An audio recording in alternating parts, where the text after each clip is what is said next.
ಮಾನವನ ಅಭಿವೃದ್ಧಿಯ ಆಸೆಗೆ ಅದೆಷ್ಟೋ ಪ್ರಾಣಿ ಪಕ್ಷಿ ಸಂಕುಲ ಸೂಕ್ಷ್ಮ ಜೀವಿಗಳು ಬಲಿಯಾಗುತ್ತಿವೆ. ಇದರಿಂದ ನೆಲೆ ಕಳೆದುಕೊಂಡು ಅದೆಷ್ಟೋ ಜೀವಿಗಳು ಕಣ್ಮರೆಯಾಗಿವೆ.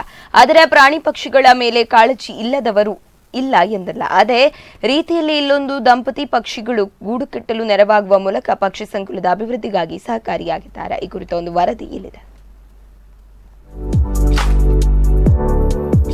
ದಕ್ಷಿಣ ಕನ್ನಡ ಜಿಲ್ಲೆಯ ಬಂಟ್ವಾಳ ತಾಲೂಕಿನ ಯರಿಯನಾಡಗೋಡು ಗ್ರಾಮದ ಮಾವಿನಕಟ್ಟೆ ಮೂಡಾಯಿಬೆಟ್ಟುವಿನ ನಿವಾಸಿ ನಿತ್ಯಾನಂದ ಶೆಟ್ಟಿ ರಮ್ಯಾ ದಂಪತಿಯೇ ಪಕ್ಷಿ ಸಂಕುಲಗಳ ಉಳಿವಿಗಾಗಿ ತಮ್ಮದೇ ರೀತಿಯಲ್ಲಿ ವಿನೂತನ ಪ್ರಯೋಗ ಮಾಡಿ ಗಮನ ಸೆಳೆದವರು.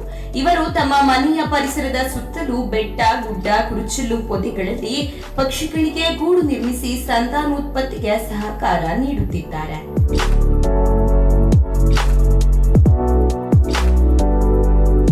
ಆ ಪಕ್ಷಿಗಳಿಗೆ ಆಹಾರ, ನೀರಿನ ವ್ಯವಸ್ಥೆಯನ್ನ ಮಾಡುತ್ತಿರುವುದರಿಂದ ಇವರ ಮನೆಯ ಸುತ್ತಲೂ ಸಾಕಷ್ಟು ಪಕ್ಷಿಗಳು ಬರುತ್ತಿವೆಯಂತೆ. ಅಲ್ಲದೆ ಬಿದಿರುಗಳಿಂದ ಗೂಡು ತಯಾರಿಸಿ ಆಸಕ್ತರಿಗೆ ಉಚಿತವಾಗಿ ವಿತರಿಸುವ ಕಾರ್ಯವನ್ನ ಇವರು ಮಾಡುತ್ತಿದ್ದಾರೆ. ನಿತ್ಯಾನಂದ ಶೆಟ್ಟಿಯವರಿಗೆ ನೆಲ, ಜಲ, ಪರಿಸರ, ಜೀವ ಸಂಕುಲದ ಬಗೆಗೆ ವಿಶೇಷ ಆಸಕ್ತಿ ಇದ್ದು ಛಾಯಾಗ್ರಹಣ, ಸೈಕ್ಲಿಂಗ್, ಟ್ರಕ್ಕಿಂಗ್, ಬರವಣಿಗೆ ಇವರ ಪ್ರವೃತ್ತಿ.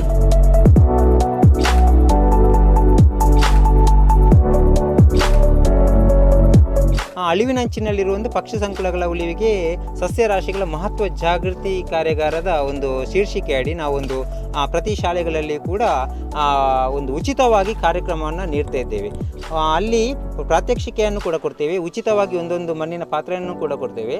ಮನೆಗಳಲ್ಲಿ ಗುಬ್ಬಚ್ಚಿಗೂಡು ಜಾಗೃತಿ ಕಾರ್ಯಾಗಾರವನ್ನು ಮಾಡಿದಂಥ ಸಂದರ್ಭದಲ್ಲಿ 1,000ಕ್ಕಿಂತಲೂ ಅಧಿಕ ಮನೆಗಳಿಗೆ ಭೇಟಿ ನೀಡಿ ಅಲ್ಲಿ ಒಂದು ಮಣ್ಣಿನ ಪಾತ್ರೆಯನ್ನು ನೀಡಿದ್ದೇವೆ.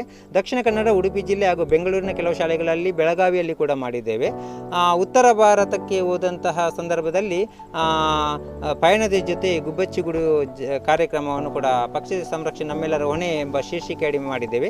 ಅದು ಕರಪತ್ರದ ಮೂಲಕ ಮಾತ್ರ ಮಾಡಿರುವಂಥದ್ದು. ಹೋದಂಥ ಪ್ರದೇಶದಲ್ಲಿ ಅಲ್ಲಿ ಸೇರಿರುವಂಥ ಜನರ ನಡುವೆ ಹೋಗಿ ಒಂದು ಕರಪತ್ರವನ್ನು ನೀಡಿ ಅದರ ಬಗ್ಗೆ ಮಾಹಿತಿ ನೀಡುವಂಥದ್ದು. ಇದನ್ನು ಪಯಣದ ಜೊತೆ ಗುಬ್ಬಚ್ಚಿಗೂಡು ಕಾರ್ಯಕ್ರಮವನ್ನು ಮಾಡಿದ್ದು. ಆಮೇಲೆ ಸೈಕಲ್ ಅಭಿಯಾನವನ್ನು ಕೂಡ ಮಾಡಿದ್ದೇವೆ. ತರಹೇವಾರಿಯಾದಂತಹ ಗೂಡುಗಳನ್ನು ನಾವು ಮಾಡಿದ್ದೇವೆ. ಬಿದಿರಿನ ಗೂಡುಗಳಿರ್ಬೋದು, ರಟ್ಟಿನ ಗೂಡುಗಳಿರ್ಬೋದು, ಮರದ ಗೂಡುಗಳಿರ್ಬೋದು, ಮಣ್ಣಿನ ಗೂಡುಗಳಿರ್ಬೋದು. ಇವುಗಳಲ್ಲಿ ನಮಗೆ ಕಡಿಮೆ ಖರ್ಚಿನಲ್ಲಿ ಆಗುವಂಥದ್ದು ರಟ್ಟಿನ ಗೂಡು ಮತ್ತು ಬಿದಿರಿನ ಗೂಡುಗಳು.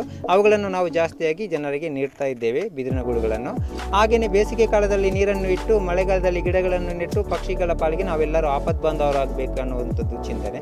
ಇದು ಚಿಂತನೆ ನಮ್ಮಲ್ಲೇ ಸಾಯಬಾರದು ಅನ್ನೋ ಉದ್ದೇಶದಿಂದ ಬೇರೆ ಬೇರೆ ಶಾಲೆಗಳಿಗೆ ಹೋಗಿ ಉಚಿತವಾಗಿ ಕಾರ್ಯಕ್ರಮವನ್ನು ನೀಡ್ತಾ ಇದ್ದೇವೆ.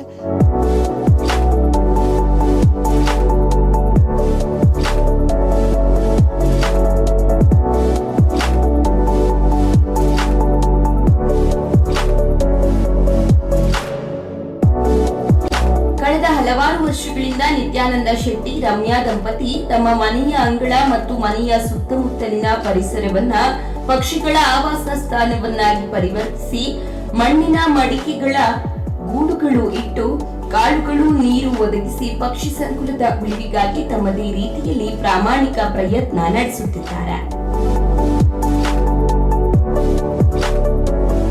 ಶರಣ್ ಮಂಗಳೂರು, ಸ್ಪಂದನ ಟಿವಿ.